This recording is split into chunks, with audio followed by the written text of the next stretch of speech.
Le cloud, le streaming, le sans-fil, notre monde numérique semble complètement immatériel, un peu magique, non? Pourtant, derrière chaque email, chaque vidéo, il y a un voyage physique bien réel. Aujourd'hui, on va explorer les fondations très concrètes de tout cet univers, la couche physique. Voilà la question de base. Comment est-ce que ces suites de 0 et de 1, qui représentent nos données, font pour traverser les océans, les continents et même les murs de nos maisons? C'est ce voyage absolument fascinant qu'on va décortiquer ensemble. Alors, première chose à faire, poser les fondations. Avant même de parler technique, il faut bien comprendre que le fameux cloud, le nuage, est en fait ancré très solidement dans le monde physique. Oui, absolument tout ce qu'on fait en ligne se transforme en un signal physique. Ça peut être un petit courant électrique dans un fil de cuivre, une impulsion de lumière dans un brin de verre ou une onde radio qui traverse l'air. L'immatériel devient bel et bien matériel. Et tout ça, ça nous amène à notre héros du jour, un héros souvent méconnu, la couche physique. Dans le jargon des réseaux, on l'appelle la couche 1. C'est tout simplement le point de départ de n'importe quelle communication. C'est la base de la base. Pour faire simple, la couche physique, c'est un peu le service postal du réseau. Son unique boulot, c'est de prendre les bits bruts, les 0 et les 1, de les transformer en signaux et de les envoyer.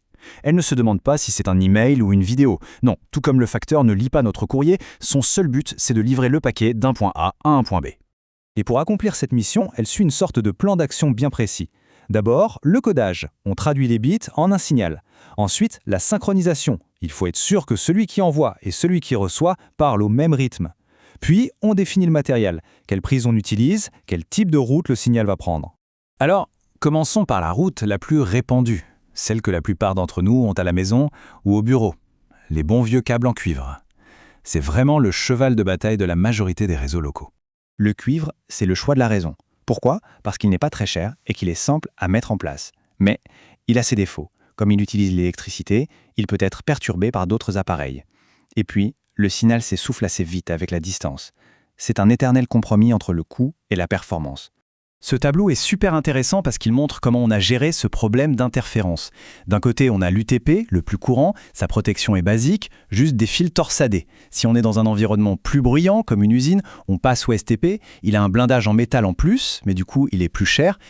C'est là que les choses deviennent vraiment passionnantes. Et si, pour se débarrasser de tous ces problèmes électriques, on abandonnait carrément l'électricité pour faire voyager nos données?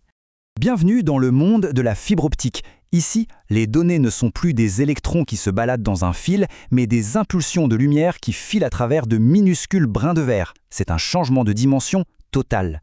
Le gain de performance est juste colossal. La lumière n'est pas sensible aux interférences électriques, donc le signal peut voyager sur des dizaines, voire des centaines de kilomètres sans faiblir. Et surtout, la quantité de données qu'on peut faire passer, la bande passante est gigantesque. Pour faire simple, la fibre, c'est la colonne vertébrale de l'Internet mondial. Dans la famille fibre, il y a deux grandes variétés. D'un côté, la monomode. Elle utilise un laser puissant pour envoyer un seul rayon de lumière très loin. C'est elle qui traverse les océans. De l'autre, la multimode. Elle utilise des LED, c'est moins cher, et elle envoie plusieurs rayons lumineux sur des distances plus courtes. C'est parfait pour connecter des serveurs dans un même bâtiment, par exemple.